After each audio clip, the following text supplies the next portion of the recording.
परमं पवित्रं सीताकळत्रं नवमेघगात्रं कारुण्यपात्रं शतपत्रनेत्रं। జై శ్రీరామ్. సీతారాముల కళ్యాణం తర్వాత జరిగినటువంటి కొన్ని కీలక ఘట్టాలు జరిగిన ప్రదేశానికి ప్రస్తుతం నేను వచ్చేసానండి. ఇది రతన్ సాగర్ అంటారు ఈ ప్రాంతాన్ని. ఇవన్నీ కూడా లోపలికి చిన్న చిన్న ఊర్లను దాటుకుంటూ మనం రావాలి. ఓపికగా వచ్చి చూస్తే చాలా విషయాలు తెలుస్తాయి. మరి ఈ ప్రాంతం యొక్క విశిష్టత ఏంటనేది లోపలికి వెళ్ళి చూస్తూ మాట్లాడుకుందాం రండి. శ్రీరామచంద్రం సతతం నమామి. చాలా పెద్ద ప్లేస్ ఉంది ఇది. జగతాం నివాసం భూదేవి వాసం శరదిందుహాసం. పెద్ద రథం కనబడుతోంది. భువనే ప్రచారం చాలా విశాలంగా ఉంది ప్లేస్. నమామి. మందారమాలం వసనే. దాదాపుగా మీరు గమనించారా, జనక్పూర్ లో చాలా చోట్ల ఆ శివయ్య దర్శనం మనకు కనిపిస్తుందండి. ఎక్కడికక్కడ శివుడి ఆలయాలు ఉన్నాయి. ఆ శ్రీరాముల వారు శివుడిని బాగా పూజించేవాళ్ళు. ప్రత్యేకించి జనక మహారాజుల వారు శివయ్యకి చాలా భక్తులు అన్నమాట. ఇంట్లోనే శివలింగం ఉండేది, ప్రతినిత్యం పూజలు చేసేవాళ్ళు, శివ ధనస్సు ఉండేది. ఇవన్నీ తెలిసిందే కదా మనకి. అందుకనే మనకి చాలా చోట్ల ఇక్కడ శివాలయాలు కనిపిస్తాయి. పెద్ద మందిరం ఉంది, చాలా బాగుంది. గుండ్రంగా 3 గోపురాల్లాగా ఒకే దగ్గర ఉన్నట్టు కనిపిస్తుందండి. చాలా బాగుంది. పైన ఓం అని రాసింది. వెళ్దాం లోపలికి. వేదాంత శ్రీరామ శ్రీరామ.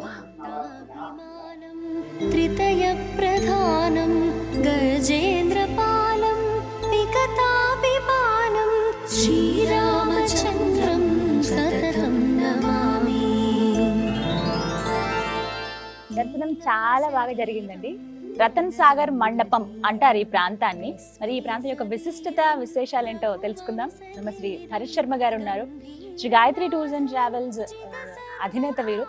వీరే ఇలా చెప్పారనమాట నాకు. నేపాల్ ముక్తిధామ్ యాత్ర మేము ఎప్పుడు వెళ్తూ ఉంటాము, చాలా విశేషంగా ఉంటుందంటే నేను కూడా ఒకసారి చూడాలనుకుంటున్నానంటే తప్పకుండా రండి. అక్కడ తెలియని విశేషాలు చాలా సుమన్ టీవీ ద్వారా చూపిద్దామని అన్నారు. అందులో భాగంగా ఎవరు చూడనటువంటి ప్రదేశాలు ఇవన్నీ కూడా. టూరిస్టులు ఎవరు వచ్చినా కేవలం మహల్స్ అవి మాత్రమే చూసుకుని వెళ్ళిపోతారు. బట్ ఖచ్చితంగా చూడవలసిన రామాయణంలో ముఖ్యంగా వీటి గురించి కూడా రాసి ఉన్నారు.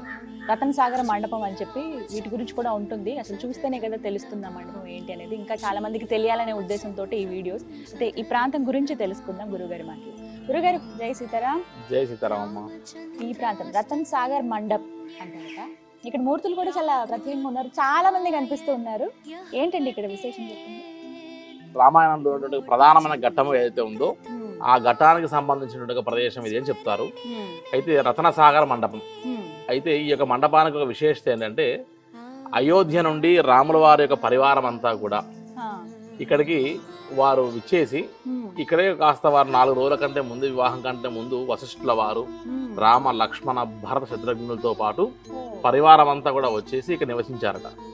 ఇక్కడ నివసించిన తర్వాత 4 రోజుల తర్వాత వివాహం అయిన తర్వాత వెళ్ళిపోతామని అంటే జనక మహారాజు గారు, అయ్యో మీరు మా దేశంతో పాటు సమానమైనటువంటి యొక్క రాజ్యం కలిగిన వారు, 4 రోజుల్లో మీరు వెళ్ళిపోతే మాకు అవమానకరంగా ఉంటది, కాబట్టి మీకు అన్ని వ్యవస్థలు ఇక్కడ ఏర్పాటు చేస్తామని చెప్పి వారికి కావాల్సినటువంటి యొక్క భోజన వసతి వ్యవహారాన్ని కూడా ఇదే ప్రదేశంలో ఏర్పాటు చేసి రాముల వారి యొక్క పరివారం అన్నిటికీ కూడా ఇక్కడ 6 మాసాల పాటు సరిపోయేటువంటి సకల ఏర్పాట్లను చేసి వారికి విడిదిల్లుగా వారి యొక్క పరివారాలన్నిటికీ కూడా ఇక్కడ ఏర్పాటు చేశారు అని మనకు ప్రతీక.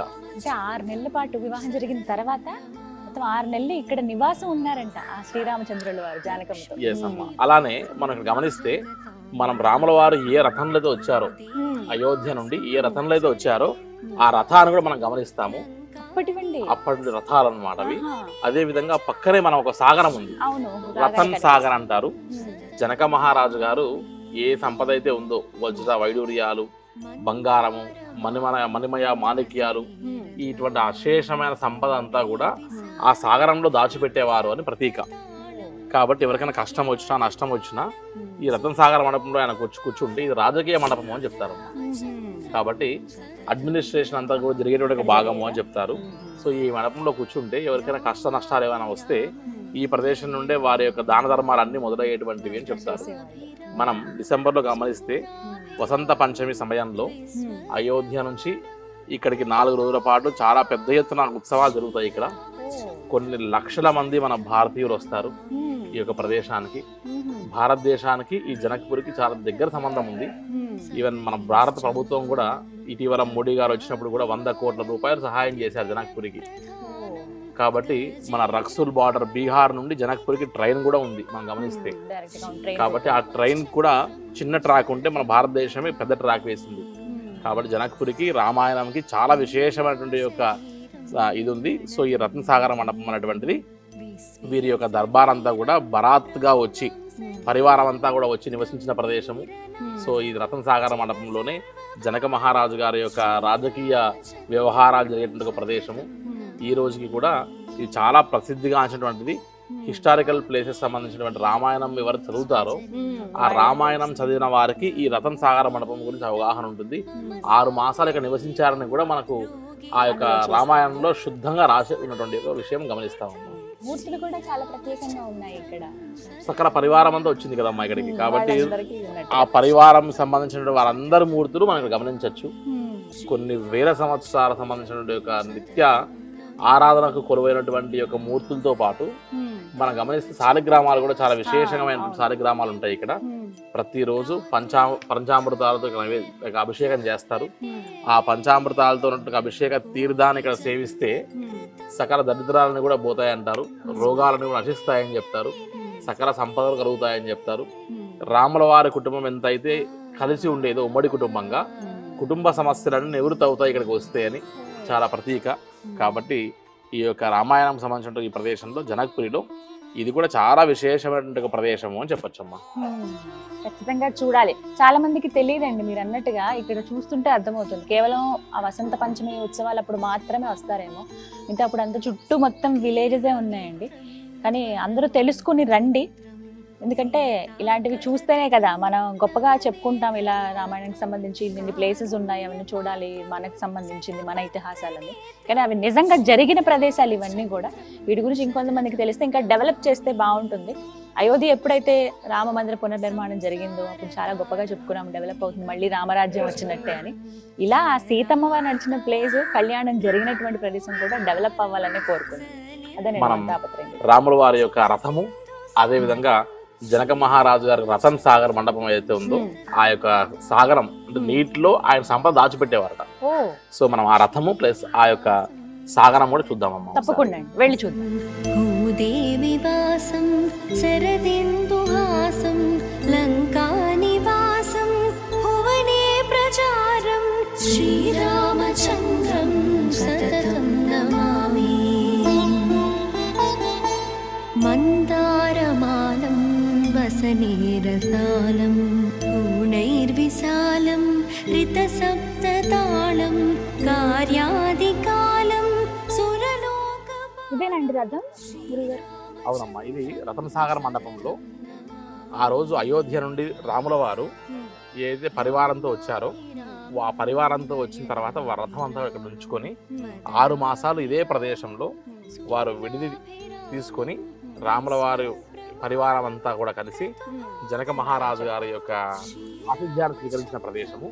ఈ రథాన్ని కేవలం ఒక వసంత పంచమి రోజు మాత్రమే ఈ రథాన్ని మనం బయటికి తీస్తారు.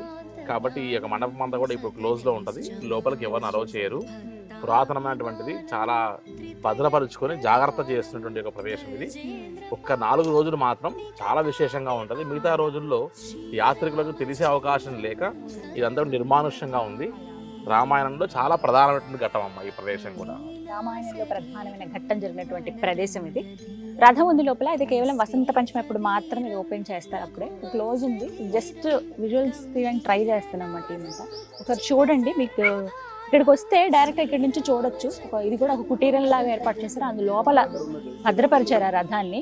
పురాతనమైందండి, చాలా పురాతనమైంది. భీతం స్వజనేతి తీర్థం నమో విహితం మమ సాంద్రదీపం రోగేతి భీతం వసునేతి తీర్థం శ్రీరామచంద్రం. మనం ఈ రతన్ సాగర్ మండపంలో గమనిస్తే ఆ చివర్లో 1100 శివలింగాలు శాలిగ్రామ శివలింగాలవై, సో ఆ నారాయణ శాలిగ్రామాలకు దాదాపుగా మనం గమనిస్తే ప్రతిరోజు 1 కిలో ఆవు నెయ్యితో, శుద్ధమైనటువంటి ఆవు నెయ్యితో అభిషేకం చేయడం జరుగుతుంది. వాటిని సహజంగా ఎవ్వరికి దర్శనం చేయించరు. ప్రత్యేకమైనటువంటి ఒక శ్రద్ధ కలిగి వారు తెలుగు వారందరికీ దర్శనం చేయించాలనే ఉద్దేశంతో ఆ శాలగ్రామాలని మన కోసం ప్రదర్శించడం జరుగుతుంది. అందరూ చేతులు జోడించి వారి దర్శనం చేసుకుని ఓం నమో నారాయణాయ అంటూ స్మరిస్తూ దండం పెట్టుకోవాల్సిందిగా మనవి. సుగ్రీవమిత్రం పరమం పవిత్రం సీతా. ఇదిగోండి రతన్ సాగర్. రావడంతోనే మనకు ముందు కనిపిస్తుంది ఒక కొలను. ఇక్కడ చాలా ప్రదేశాల్లో నేను చూశాను కదా, చిన్న ఆలయం ఉంటే పెద్ద కొలను, ఆ సరస్సు మాత్రం కంపల్సరీ ఉంటున్నాయి. ఇక్కడ వాళ్ళ నీటి అవసరత మాత్రం తీరుస్తున్నాయి అని చెప్పుకోవాలి. ఎక్కడ కొరత అనేది లేదట. ఎప్పుడు నీళ్లు హ్యాపీగా వీళ్ళకి అన్ని పనులు జరిగిపోతాయి. నీళ్ళు అయితే దొరుకుతాయి, మాకు నీళ్ళ ఇబ్బందులు ఉండవు అని అన్నారు. అయితే ఈ ప్రదేశం అండి రతన్ సాగర్ మండపం. అంటే దర్బార్ లాగా అడ్మినిస్ట్రేషన్ అంతా ఇక్కడే సాగించేవాడు జనక మహారాజు. ఆయన ప్రజలకు సంబంధించి అంటే ఏమైనా కష్టాలు ఉన్న వాళ్ళు వచ్చి రాజుగారితో మాట్లాడాలనుకుంటారు కదా, అలా వచ్చి ఇక్కడ మాట్లాడే వాళ్ళు అంటే వాళ్ళకి ఏమైనా ప్రాబ్లమ్స్ ఉన్నాయి అని అన్నప్పుడు ఆయన ఇక్కడి నుంచే హెల్ప్ చేయటము, పరిపాలన సాధ్యమైనంత వరకు ఇక్కడి నుంచే జరిగేదట. రతన్ సాగర్ అని పేరు ఎందుకు వచ్చిందంటే ఆయన దగ్గర ఉన్నటువంటి రత్నాలు, వజ్రాలు, వైఢూర్యాల సంపద, అశేషమైనటువంటి సంపద అంతా కూడా ఇక్కడే ఆయన నిక్షిప్తం చేసేవాళ్ళు. రాజులంతే కదా, అలా ఒక రూమ్స్ లాగా మనలాగా బీరువల్లాగా అలా ఏం పెట్టుంచుకోరు కదా, ఎక్కడైనా ఒక తెలియని ప్రదేశంలో సీక్రెట్ ప్లేసెస్లో దాచేవాళ్ళు. అలా ఈ సాగర్, ఈ గర్భం లోపల, ఈ చెరువు లోపల దాచేవారట ఆయన. ఎవరికైనా ప్రాబ్లం ఉంది అన్నప్పుడు అవి తీపించి ఇక్కడి నుంచి ఆయన సహాయ సహకారాలు అందించేవాళ్ళు. ఎవరికైనా కావాలంటే వాళ్ళకి దానం చేసేవాళ్ళు అంట. అయితే ఇప్పటికీ జనక్పూర్లో ఎవరిని అడిగినా చెప్తారు, ఇప్పటికీ అశేషమైన సంపద ఈ సరస్సు గర్భంలో ఉంది అని. చాలా లోతుగా ఉంటుంది. ఇంకొక విశేషం ఏంటంటే ఏ సమయమైనా ఇక్కడ జనక్పూర్లో దగ్గర 4 సంవత్సరాలు అయిందంటండి వర్షాలు పడి. సరైన వర్షాలు అంటే మామూలుగా వర్షం రావడం పోవడం అంతే తప్ప సరైన వర్షాలు అయితే పడలేదు. ఇక్కడ చూడండి, కుండ ఏదైతే ఉందో కుండికి నైవేద్యం సమర్పిస్తున్నారనమాట. ఇక్కడ చాలా మంది పెద్దవాళ్ళేనండి, వయసు పైబడిన వాళ్ళే ఆ పూజా కార్యక్రమాలు చేయటం, స్వామి సన్నిధిలో అలా గడపడం. నేను చాలా మందిని అలా గమనించాను. చాలా పెద్ద వయసు అయింది, ఆయనే అలా చేస్తున్నారు. ఈ కుండికి ఇప్పుడు స్వామికేమో భోగం, అంటే స్వామికి మధ్యాహ్న సమయం అయింది నేను వచ్చేటప్పటికే, స్వామికి భోగం పెట్టారు.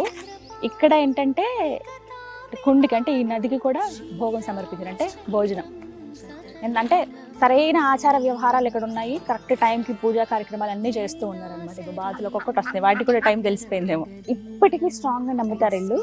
4 ఏళ్ళైంది వర్షం పడి, అయినా ఎప్పుడు వాటర్ ఇలాగే ఉంటాయి. ఈ లెవెల్కి తగ్గింది లేదు, ఇంతకు మించింది లేదంటండి. అంటే అది సీతారాముల కృప ఉన్నట్టే కదా ఈ ప్రదేశంలో. అంటే వాళ్ళు నడిచిన ప్లేస్ కాబట్టి, అంత పుణ్యమైన స్థలం కాబట్టి ఆ ప్రత్యేకత ఎప్పుడూ ఉండనే ఉంటుంది. కానీ చాలా అదృష్టవంతులం మనం. సో ఎవరైనా జనక్పూర్ వచ్చినప్పుడు ఖచ్చితంగా ఈ ప్రదేశానికి రండి. రతన్ సాగర్ కుండ్ ఎక్కడ అని అంటే డైరెక్ట్గా తీసుకొచ్చి చూపిస్తారు మీకు. చిన్న చిన్న ఆటోస్లో రావచ్చు, కార్ కూడా ఇక్కడ వస్తుంది, కార్లో కూడా మనం వచ్చే సౌకర్యం ఉంటుంది. అలా అయినా వచ్చి మీరు చూడండి తప్పకుండా. డే 3 జనక్పూర్లో నేను చాలా సంతోషంగా గడుపుతున్నాను. ప్రత్యేకించి ఎన్నో పుణ్య స్థలాలని, పుణ్య ప్రదేశాలని నేను చూస్తున్నాను, మీ అందరికీ కూడా చూపిస్తున్నాను. జై సీతారాం.